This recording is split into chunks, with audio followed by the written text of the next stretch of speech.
Hi, Miss Carey's first grade class. I'm Miss Mallory from the Quine Street Project, which is an organization that brings drama class into classrooms.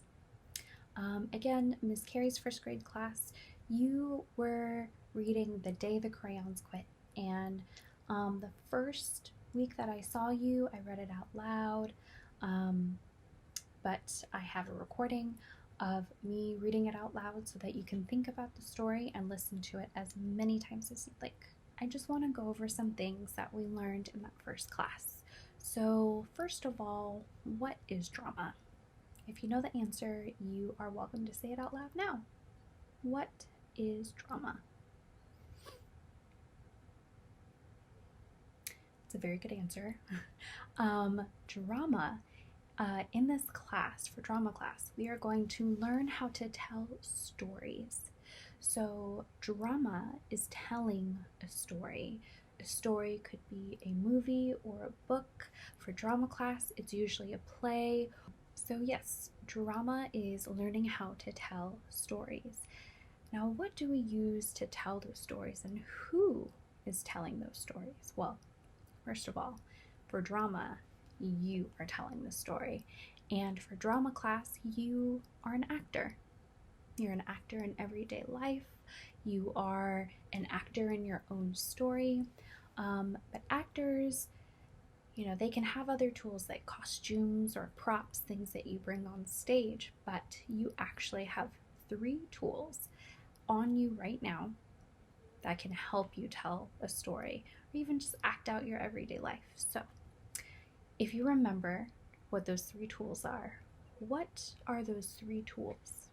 I'm using one of them right now. As we were doing warm-ups, we were using this first tool and warming that up. So what is this first tool? So the first tool of an actor is your body. It's something that you have on you already. It's something that you have taken a few years to get used to and learn how to use, and it's also a tool for acting.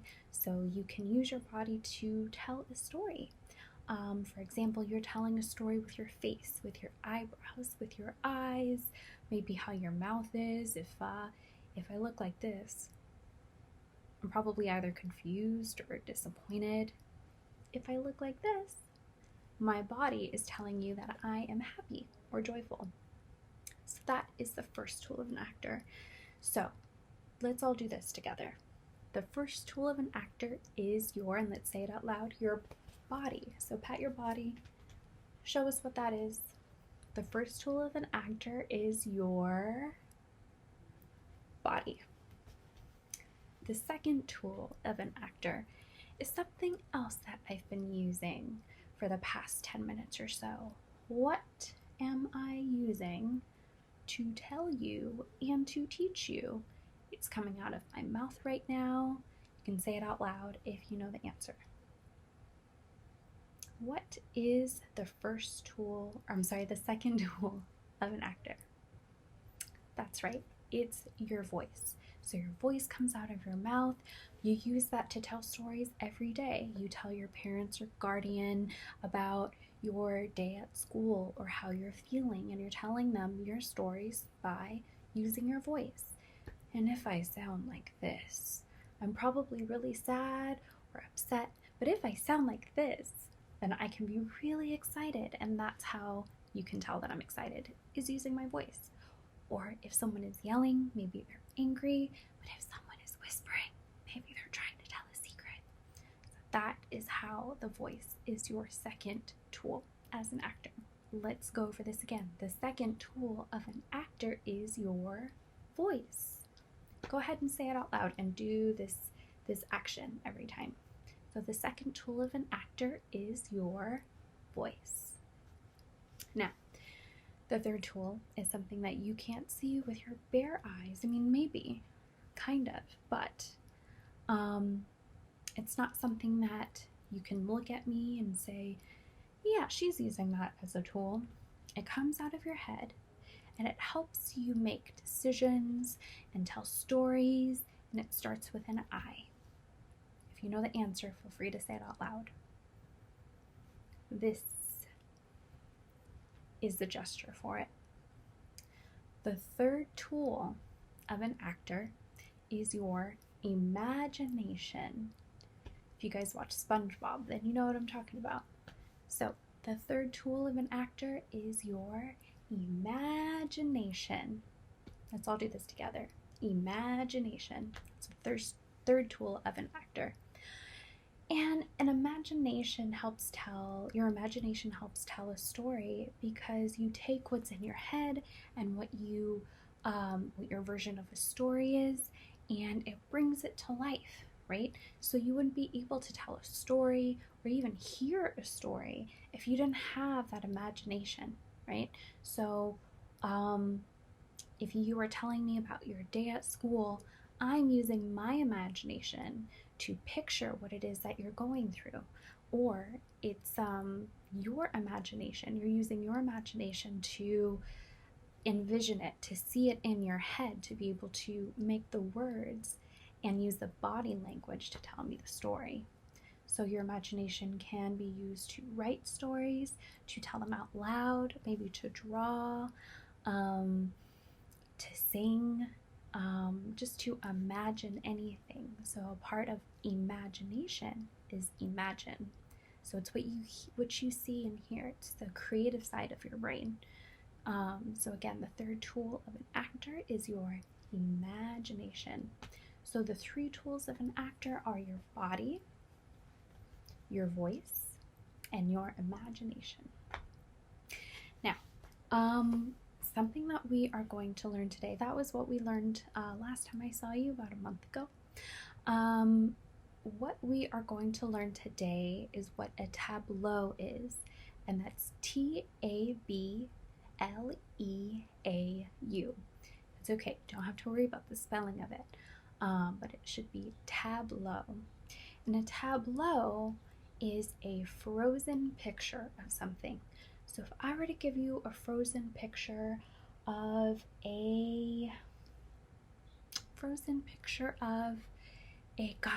what's a good one? A butterfly. Frozen picture of a butterfly, right? How would I use my body to give you a frozen picture of a butterfly? Maybe like this. Is this a butterfly? Are these my wings? So you could do this. Or a tableau of someone who is working really hard on a test is like this. With the pencil in his hand. Right? So a tableau is a frozen picture. A tableau is a frozen picture of something. So we're going to play an activity, we're going to play a game. But first, we need to warm up. You can stay seated for this warm up, but definitely take this time to use your energy and move your body around. First off, I want you to reach above your heads. Act like there's candy in the ceiling. So reach your hands up above your head. You can even act like you're climbing a rope. Now, wiggle your fingers, drop your fingers, drop your wrists, drop your elbows, and then drop your shoulders. Now, take a crayon. This is a crayon in my head. Put it on top of your head, like this, and draw some circles with your head, with that crayon, onto the ceiling. Draw 4 circles. Now do it the other way 4 times. Very slowly. Now, I want you to take that crayon, take it off of your head, break it in half, and stick each half on your shoulders. Here and one here. Now, draw circles on both sides of the room with the crayons on your shoulders. Let's do 4 backwards. 1, 2, 3, and 4. Now 4 forwards. 1, 2, 3, and 4. Just heard some bones cracking. Okay, now take these crayons, put them back together. Just put it away for now. Set it to the side. Now, I want you to give me a superhero chest. So what does a superhero chest look like? For me, a superhero chest is nice and big and proud and powerful. So let's do superhero chest. Now let's do a villain chest. Villain kind of just gets small and tiny and evil, right? Now let's go back to superhero chest. Big and proud and out, and then villain chest. And small. Shrink. Now superhero chest again. Now villain chest. Superhero chest. Now villain chest. Oh, okay, good job. Now, I want you to create a ball of energy in between your hands like this. So clap your hands, use your hands. Now clap them together and create a warm ball of energy until it becomes nice and warm. Okay, now wake up your body with this ball of energy. Start off with your head, back of your head, your face,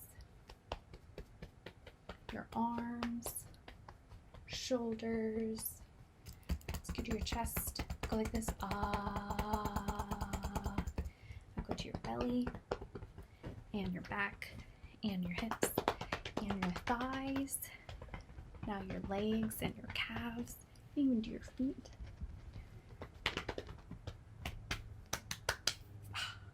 Okay, now I want you to warm up your face. So make your face nice and big like this. Eyes big, mouth big. Now small. Big. Now small. 2 more times. Big. Now small.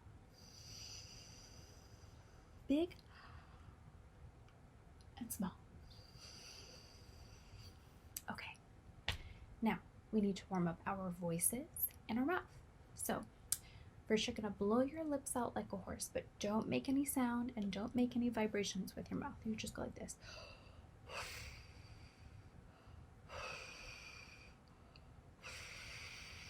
Now you can play with sound and vibrating your lips. Play with some sound.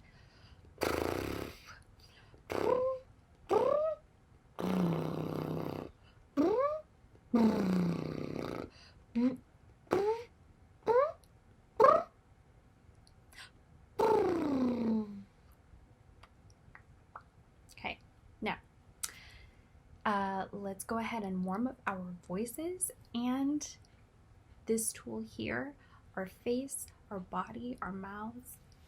We're going to do this by going through the alphabet. So with every letter that you say, don't just say A. I want you to use your entire face to do the alphabet. So if I say A, it's A. So make sure to use your cheeks and your lips and your nose and your eyes to do the alphabet. We're going to start at the beginning. Ready?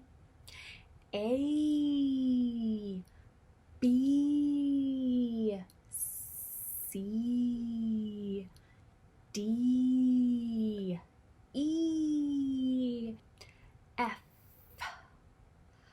G, H, I, J, K, L, M, N, O, P, Q, R, S, T, U, V, W, X, Y, and Z.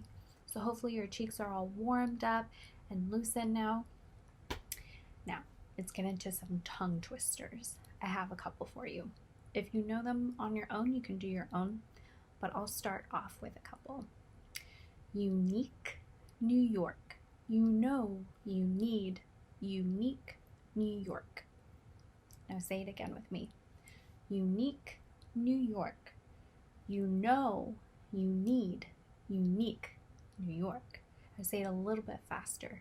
Unique New York. You know you need unique New York. Unique New York. Unique New York. You know you need unique New York. You know you need unique New York. Unique New York. Unique New York. You know you need unique New York. Now let's try this next one. Fuzzy Wuzzy was a bear. You might know this one already. Fuzzy Wuzzy had no hair. So Fuzzy Wuzzy wasn't very fuzzy, was he? Let's do it a little bit faster. Fuzzy Wuzzy was a bear. Fuzzy Wuzzy had no hair. So Fuzzy Wuzzy wasn't very fuzzy, was he? Fuzzy Wuzzy was a bear. Fuzzy Wuzzy had no hair. So Fuzzy Wuzzy wasn't very fuzzy, was he? Fuzzy Wuzzy was a bear. Fuzzy Wuzzy had no hair. So Fuzzy Wuzzy wasn't very fuzzy, was he? A little bit faster. Fuzzy Wuzzy was a bear. Fuzzy Wuzzy had no hair. So Fuzzy Wuzzy wasn't very fuzzy, was he? And one more. The big black bug bleeds blue-black blood, but the little black bug bleeds blue. The big black bug bleeds blue-black blood, but the little black bug bleeds blue. The big black bug bleeds blue-black blood, but the little black bug bleeds blue. A little bit faster. The big black bug bleeds blue-black blood, but the little black bug bleeds blue. Oh my gosh. Good job. Give yourselves a round of applause. So last time I saw you, I read out loud The Day the Crayons Quit. Who are the characters in this story? I know that it was a while ago, so you might not remember, so we're going to go over it again, okay? So the story starts out one day in class. Duncan went to take out his crayons and found a stack of letters with his name on them. So that's our first character, is Duncan. So Duncan is the person, the little boy who owns these crayons. And then he has letters from all of these different characters. So the different characters in the story are Red Crayon. And Red Crayon needs a rest, right? Red Crayon is really tired from coloring all of the holiday things and fire engines and apples and strawberries and things like that. Then we have Purple Crayon. Purple Crayon is kind of a neat freak and wants to be colored inside of the lines. So I would say Purple Crayon is very careful and neat. Beige Crayon is tired of being called light brown or dark tan because they're neither. Beige Crayon wants more exciting things to color rather than wheat and turkeys at Thanksgiving. Then we have Gray Crayon. Gray Crayon. Gray Crayon is very tired. He's tired of drawing really big animals like elephants, and he wants Duncan to color smaller things like pebbles and rocks. Then we have White Crayon. That's the sixth character, right? Hold on, wait. Duncan, red, purple, beige, gray, and white. So white is the sixth character in this story. White feels like Duncan doesn't color him with enough things, and he's tired of just being the filler, like an empty filler, and being the same page as the color that Duncan draws him on, or her on, and that's white. Black Crayon is the seventh character, and Black Crayon wants to be used to draw and color other things besides that outline of things like beach balls. He wants to color an entire thing, not just be the outline of things. Then we have Green Crayon, who's the seventh character. Green Crayon is actually really happy and wants to congratulate Duncan on all of the green things that he's colored so far. But he does say, they do say that Yellow Crayon and Orange Crayon are driving everyone nuts because they're not talking to each other anymore. They are both thinking that they're the color of the sun, which brings me to the next character, who is the Yellow Crayon and Orange Crayon. So Orange and Yellow are both trying to prove to Duncan that they're the real color of the sun. Then we have blue crayon. So that was what? 7, 8, 9, 10, 11. Then we have blue crayon. Blue is Duncan's favorite color. So it says that it's been great being your favorite color this past year. Coloring oceans, lakes, rivers, raindrops, rain. The railing of the, oh, but here's the thing. Blue crayon is really short and stubby from being Duncan's favorite crayon, and he can't see past the railing in the crayon box anymore. So blue is just tired of being short and stubby. Pink crayon wants to tell Duncan that he can color dinosaurs or monsters or cowboys. It doesn't just have to be girly things. And peach crayon doesn't have any clothes. She feels naked and exposed, and she's tired of having her wrapping torn off of her. So that is peach crayon. So we have so many different characters in this story. After the story is over, Duncan drew a picture for his teacher, and it had all of the colors in it, so they were all really happy. So that is who it's about, and that's who the characters are in The Day the Crayons Quit. What feelings did you have when you were listening to me read the story of The Day the Crayons Quit? Did it make you feel sad? Did it make you feel happy? Did it make you feel excited or bored? How did you feel? So now we are going to get into an activity called Magic Rocks. So what I want you to do, what we're going to be working with today is your body. So the first tool of you as an actor, it's your body. So that's what we're going to be using in our activity today, called Magic Rocks. So I want you to use your body to make yourselves into little and round rocks. And every time I say magic rocks, I want you to get into this magic rocks position. So if I were to turn into a magic rock, this is what it would look like. So make yourself little and small and round, right? So if I say magic rock, go like this. Not like this, because this is more like a rectangle. Not like this, because this is too big, but little and round. So what do you need to do to get little and round? Remember when we did the villain chest and we became a little bit smaller, and then our faces, when we were doing the warm-up, we made our faces really small like this, right? So let's do that, but with our entire body. So let's make our chest small, make your back kind of round, make yourself small, make your face small, and then just kind of up like this. So that's magic rocks. If I say magic rocks, you do this. Okay. From there, so get yourself into magic rocks. Magic rocks. Okay, stay there. I'm going to tell you to turn into something, and I want you to, I hope you're still a magic rock. Stay small and round and little, but still listen. I want you to turn into what I tell you to turn into. So I'm going to say magic rocks turns into, and then you're going to do it. So magic rocks turns into a giraffe.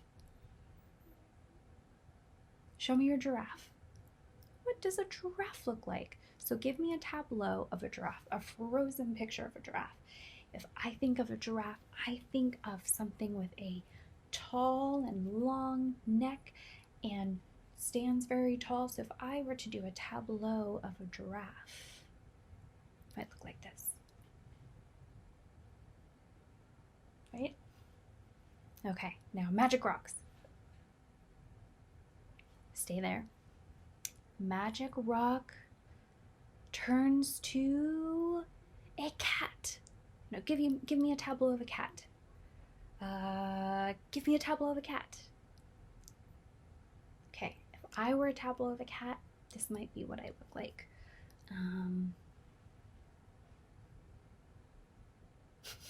Is that a good cat? Show me a better cat. Give me a tableau of a cat. Show me what a cat looks like. Okay, now magic rocks. Get back down. Be little, small, round. Stay there. Magic rock turns to a butterfly.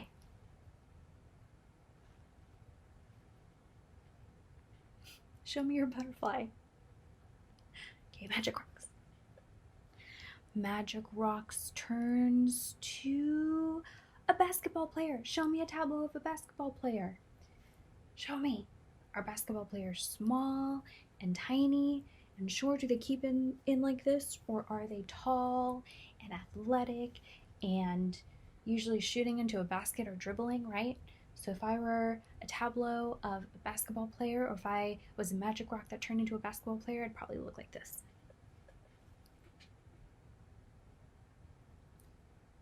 Maybe like that. Surprise basketball player waiting for a shot. Okay. Now magic rocks. Stay there. Now I want you to think about different emotions. Magic rocks turns to a sad butterfly. Show me a sad butterfly. Okay? Is that okay? Show me your sad butterfly. Magic rocks turns to a sad butterfly. Okay. Good job. Now magic rocks. Now magic rocks turns to a happy giraffe. So show me a tableau of a happy giraffe, not just a giraffe, but a happy giraffe. So maybe it's like this. Sometimes, you see them eating off of trees, so you could be like this. Right? Okay, good happy giraffe, good job. Now we're gonna think about some of the characters in the story that we're reading, The Day the Crayons Quit. So stay in your little magic rocks. So magic rocks.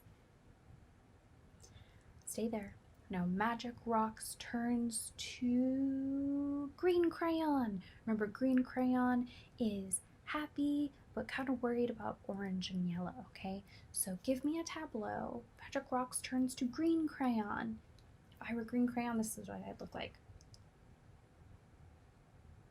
Happy, but kind of worried, right? Okay, now magic rocks. Go back to magic rocks. Stay there. Next, magic rocks turns to blue crayon. Okay, what does blue crayon look like? Remember, blue crayon is the favorite color, so he's short and stubby. So if I were a tableau of blue crayon, this is what I'd probably look like. Trying to peek out of the box, but it's so short and stubby, so this is the box. Okay, now magic rocks. Go down, become small, round. Magic rocks turns to orange crayon. Magic rocks turns to orange crayon. Now show me orange crayon. Show me a tableau of orange crayon. Remember, orange crayon is kind of annoyed of yellow crayon, and they want to be the real color of the sun. And they are just telling Duncan that they're the real color of the sun. So if I were orange crayon, this is what I'd look like.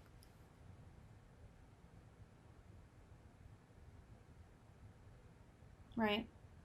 Like, hello, I have the right answer. Let me tell you. Okay, so now you know how to become a tableau. Something I want to work out today and to talk about is ensemble. So I believe I introduced you to that word the first week that we were in drama class, but ensemble is E-N-S-E-M-B-L-E, and it's a French word, and it means together. It means to work together.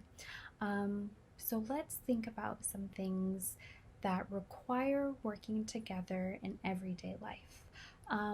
Ensemble is really important in theater because you are working with other people. Now, unless you have like a one-man or one-woman show and you're doing all of the acting on stage and bringing out all the props and dressing yourself, and then that's good. But it also takes other people to put a production together. So ensemble work is really important theater because we need someone to be in control of the lights.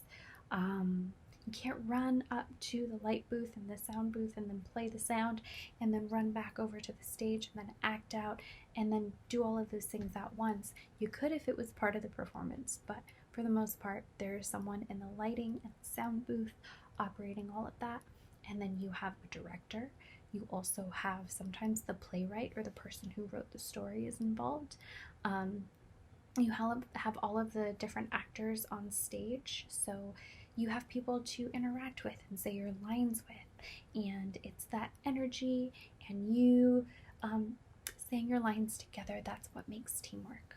There's also someone who is a stage manager who is making sure that all of the actors go out on stage when they're supposed to be there, who makes sure that all of the different set pieces, like if there's a table that needs to be put on, then it's usually the stage manager who decides where those things go when they go out. So you have a stage manager, director, who else? Actors, you have the sound and light. The audience can sometimes work really well with the actors on stage.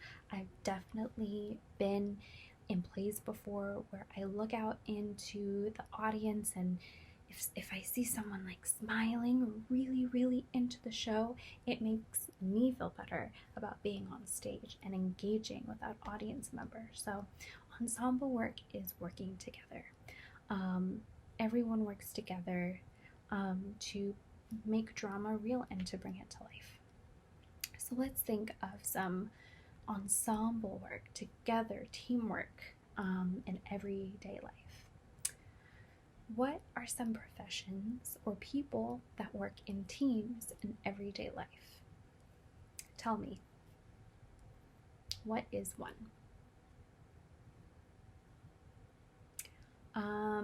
If I had to choose one, I would say, if I can think of any right now, a profession that requires a lot of teamwork is a doctor or nurse or anybody in the healthcare world right now, right? Especially now, everyone is working together as a team. You have the nurses, you have the doctors, you have the laboratory people, you have the security guards, you have the respiratory therapists, people who take care of your lungs and your airways. You have your eye doctors. They all work together. And the medical assistants, they all work together to take care of you and your health. So healthcare, doctors, nurses, everyone that works in a hospital, that is definitely teamwork. Tell me another job or another everyday situation that requires teamwork. What is another one? For me, I think of restaurants. I love to go out to eat, which is sometimes one of the hardest parts about having to stay at home, right? Even just wanting to, go to Taco Bell, you can't really do that like you did before. But if you think about restaurants or anywhere where they're making you food and giving you food, that requires a lot of teamwork. So if you walk into a restaurant, just say, who's the first person that you see at the restaurant? What are they doing? They are usually the host or the hostess, and they show you to your seat. They give you menus to look at. They are usually answering the phones and taking people's orders or answering questions or taking reservations. And then you wait there, and then they take you to your table. And then you see a server, your server or your waiter or waitress, and they take your order, and they talk to you about the food, and then they take your order into the kitchen, and then that's where the chefs and the cooks are making your food, and they make everything delicious, and then they bring it out, and then the waiters, they bring you your food, yada yada yada. And then that's not it. You also have the bus boys or the bus workers, and they're the people who give you water, and they take the plates from your table, and they make sure that everything is wiped down and cleaned and filled up. So that's another instance of ensemble or teamwork that I can think of. Now, how did today's lesson make you feel? Take the next few seconds to think about how you felt when you did this lesson. How did it feel to use your body as a tool for acting? How did that feel? Were you excited? Were you nervous? Were you scared? Were you bored? Were you happy, joyful? Think about how you felt. Okay. Now, next week we are going to be learning pantomime. Today we learned about Tableau, which is a frozen picture. But next week we are going to learn about pantomiming, which is to move your body and to act something out. So on the count of 3, say drama class. 1, 2, 3, drama class.